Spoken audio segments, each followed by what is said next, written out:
현직 기자의 폭행으로 자신의 아버지가 실명을 당했다는 청와대 청원글이 올라와서 일파만파 논란이 됐다는 얘기 뉴스파이터가 전해드렸는데요.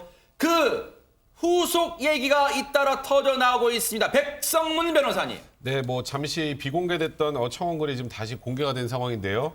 지난 12일에 청와대 국민청원 게시판에 올라온 내용입니다. 아버지가 현직 청와대 출입 기자인 남성에게 일방적인 폭행을 당해서 오른쪽 눈이 실명되어 장애인이 되었다.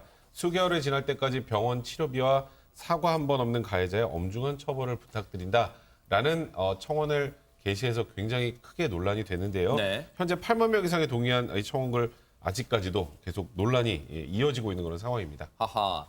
그런데 김유진 아나운서 앞서 청원 이 글을 올리신 분이 글뿐 아니라 당시의 폭행 영상까지 공개해서 파장이 컸잖아요. 그렇습니다. 굉장히 충격적인 장면이었는데요. 그 영상 한번 보시면요.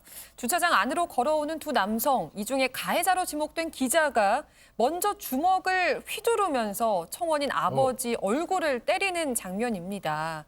곧 얼굴을 맞은 피해자가 바닥에 주저앉았는데 이 기자가 계속해서 주먹을 휘둘렀고요. 2분간 폭언을 했다라고 청원인 측은 주장을 했습니다. 네. 보시는 것처럼 피해자 측은요, 피해자가 일방적으로 폭행을 당했다고 주장하면서 청원글을 올렸는데 이에 대한 반박, 가해자 측에서 반박의 글을 올렸는데 주장이 180도 상반되는 것 같습니다. 홍종선 기자님. 그렇죠. 기존에 이 피해자의 아드님 또 이제 이 피해자의 아내분도 또 추가로 글을 올렸는데 그 내용은 이랬어요. 네. 이 어머니가 운영하시는 가게에 평소 오던 손님인데 평소에 이 술값 계산을 잘 안 해서 어머니하고 좀 갈등이 있었다는 거예요. 이 얘기를 아버지가 전에 들었고 그래서 이날 당시에 가게에 좀 다시 안 와주셨으면 좋겠다 이렇게 얘기를 했더니 이 말을 듣고 격분해서 일방적으로 폭행을 했다라는 게 이 피해자 가족의 얘기였습니다. 그런데 이번에 이 가해자 또 그 가해자 아내분이 어떤 의견 이런 주장이 나왔는데 어떤 반박글을 거냐면 올렸죠? 네. 네, 그렇습니다. 먼저 이 가해자로 지목된 이 기자가 모 매체와의 인터뷰에서 이렇게 얘기를 했어요. 그게 아니다. 오히려 이 피해자 지금 사람이 와서 민형사상 책임 묻지 말고 그냥 1대1로 싸우자. 오히려 이렇게 해서 싸움이 됐다라고 인터뷰를 했고 또 이 가해자의 아내분도 글을 올려서 이런 비슷한 내용인데요. 아니 무슨 술값 때문에 우리 남편이 그런 것처럼 파렴치한을 만들었다. 아니다. 오히려 되려 싸우자 했다. 비슷한 취지의 글을 올렸습니다. 술값 시비가 아니라 가해자 측의 주장은 아니다. 피해자가 먼저 와서 우리 시쳇말로 내가 형사 책임 안 물을 테니까 우리 1대1로 붙자. 시비를 먼저 걸었다는 거예요. 완전히 180도 상반되잖아요. 그런데 김유진 아나운서, 그럼 저 폭행이 일어나기 전에 대체 두 사람 사이에는 무슨 일이 있었던 걸까요? 한번 따져볼까요? 어떻습니까? 네, 지금 일단 가해자와 피해자들의 주장이 엇갈리는 상황이어서 정확히 어떤 일이 있었는지 단정하기는 어려운데요. 이런 가운데 피해자 아내 측에서 당시 가게 내부가 찍힌 CCTV 영상을 공개했습니다. 그래요? 네, 화면을 보면서 설명해 드리겠습니다. 네. 가게 문을 열고 들어온 피해자, 가해자인 기자 쪽으로 지금 다가가고 있는 상황인데요. 네. 이때 피해자가 자리에서 일어나서 기자에게 무언가를 얘기하는 듯한 지금 모습이 지금 담겼습니다. 또 기자 또한 피해자를 향해서 손짓을 하면서 말을 이어가고 있는 상황인데요. 지금 우리가 대화 내용이 들리지 않고 그렇죠. 좀 상황만 보고 있어서 맥락을 이해하는 데 조금 어려움이 있다는 게 좀 아쉽지만요. 네. 지금 대화를 나누다가 이 두 사람이요 함께 자리에서 일어나서 그러네요. 가게 문 밖으로 나서는 그런 장면이 찍혔습니다. 네. 이 영상을 공개했던 피해자 아내 측에서는요. 네. 이 기자가 남편에게 밖으로 나가자고 손짓을 했고 이후에 기자와 함께 나가서 일방적인 폭행을 당했다라고 주장을 하고 있는 상황입니다. 네. 지금 이 영상을 공개했다면 지금 저 가게에는 앞서 이 피해자의 아내분이 당시 상황을 목격한 것으로 지금 추정이 돼요. 왜냐하면 당시에 이러저러한 말이 오갔고 이러저러한 손짓까지 했다고 상당히 구체적으로 진술을 하고 있습니다. 그런데 김복준 의원님, 일단 피해자의 아내분은 거듭 그런 얘기를 하는 것 같습니다. 일방적인 폭행이었다 이렇게 주장을 하고 있는 것 같습니다. 근데 영상을 밖에 나가서 영상을 보면요. 분명한 거는 그 이 피해자는 뭐 1대1로 싸우러 나갔는지 여부는 모르겠습니다만은 준비가 안 돼 있는 상태에 급습하는 건 명백해요. 다시 한번 보실까요? 지금 이 장면이면. 예.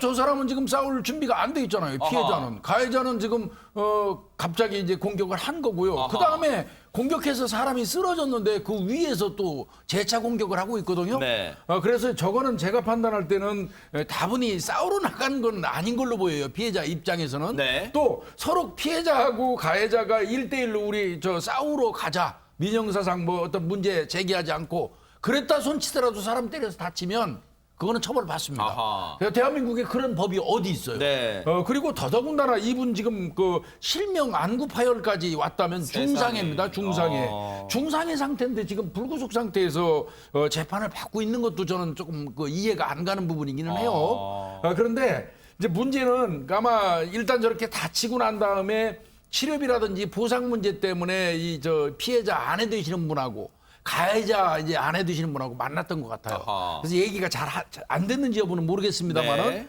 그 다음 날 이 가해자가 오히려 때려놓고 엄청나게 전화를 해가지고 욕하고 문자를 보냈다는 거. 그 사후 행위가 저 사람은 더 나쁜 거예요.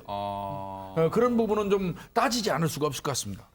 일단 이 부분이 또 쟁점될 것 같아요. 지금 피해자 아내분의 주장이 사실이라면 아마 그것을 이 전화로 욕설을 했다면 녹취를 했을 가능성도 있고요. 그렇죠. 그리고 문자를 받았다면 그 보낸 문자, 욕설 문자를 받았다면 아마 그것도 증거 차원에서 가지고 있을 것 같아요. 추후에 이게 공개될지는 모르겠습니다만 일단 일방적으로 가해자 측에서 욕설과 이 문자를 했다는 거예요. 그런데 홍종선 기자님, 앞서 얘기 들으셨지만 지금 피해자는 실명 상태, 지금 평생 장애로 살아야 된다는 거예요. 이 피해자 측에서 그리고 이 사안이 일반인 사이에서도 이런 일이 일어나도 분노가 치밀고 정말 심각한 일인데 가해자가요. 현직 기자라는 점, 현직 청와대 출입 기자라는 점이 알려지면서 더 논란과 분노, 공분이 커지고 있는 상황이에요. 피해자 측이 원하는 건 뭐합니까 대체? 지금 이 피해자가 이 오른쪽 눈 실명하지 않았습니까? 뜨지도 못한다고 그래요. 감겨있다 그래요. 그 얘기는 뭐냐? 평생 장애를 안고 살아야 돼요. 씻을 수 없는 상처를 줬는데 조금의 반성도 없다라는 거죠. 남의 인생을 망쳐놓고도 당당하게 생활하고 있다. 이게 지금 피해자 가족의 어떤 억울함, 이 분노의 지점이에요. 근데 뭐가 걱정이 되냐면 네. 그래서 이렇게 남의 인생 망쳤으니까 엄중 처벌 받았으면 좋겠는데 네. 지금은 아니지만 이제 면직이 됐지만 그 이 청와대 출입 기자라는 이 신분을 이용해서 주변에 도움을 받아서 이 처벌이 경감될까 봐 이게 처벌을 제대로 받지 않을까 봐 오히려 그게 두렵다라고 하면서 제발 죗값에 맞게 엄중 처벌해달라. 피해자 가족이 원하는 건 그겁니다. 피해자 가족분의 저 걱정은요, 시청자분들이 충분히 이해하실 거예요. 아, 진짜 그럴 수 있겠다.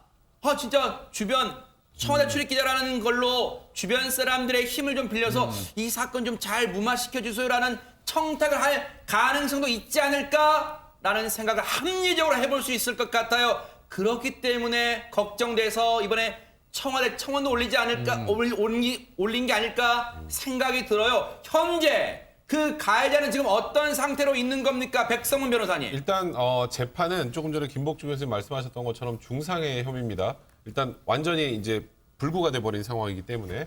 근데 저도 사실 좀 이해가 안 되는 게 왜 불구속 상태로 지금 재판을 받는지. 그러니까 지금 뭐 싸움 과정에서 어떤 일이 있었는지 저희가 뭐 진실은 알 수 없지만 거의 일방적으로 저렇게 폭행을 한 경우에 합의도 되지 않은 상황에서 불구속 상태로 재판을 받는다. 어찌 보면 그런 것 때문에 이런 국민청원을 올렸을 수 있다는 개인적인 생각이 드는데요. 네. 이제 그건 그거고 청와대 출입 기자라고 했잖아요. 청와대에서는 일단 15일에 이 기자 출입 등록을 취소했습니다. 일단 기자단에서 전체 품위를 손상할 경우 등록을 취소할 수 있다는 규정을 가지고 이제 출입 금지를 한 건데 네. 이 기자는 1년 동안 청와대 춘추관 이제 출입을 할 수 없고요. 그리고 더 나아가서 이 기자가 다니는 신문사 네. 해당 기자를 대신할 다른 기자 파견도 할 수가 없습니다.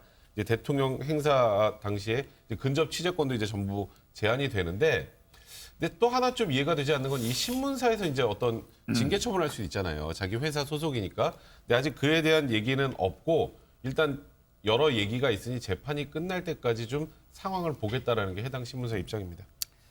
일단 해당 신문사 입장에서는 그래도 그 와중에 또 신중을 기하기 위해서 이런 조치를 했다는 점은 또 일단 이해는 돼요. 하지만 어쨌든 이 재판 과정에 앞으로 어떻게 흘러가는지 뉴스파이터 혹시라도 모르는 이 피해자 측의 가족 그리고 시청자분들의 그 걱정 혹시라도 뭔가 보이지 않는 외력이 작용해서 이 재판에 영향을 미치지 않을까 하는 걱정 뉴스파이터 10분 알고 있습니다. 반드시 이 재판 어떻게 흘러가는지 눈 부릅뜨고 따라붙어 보도록 하겠습니다.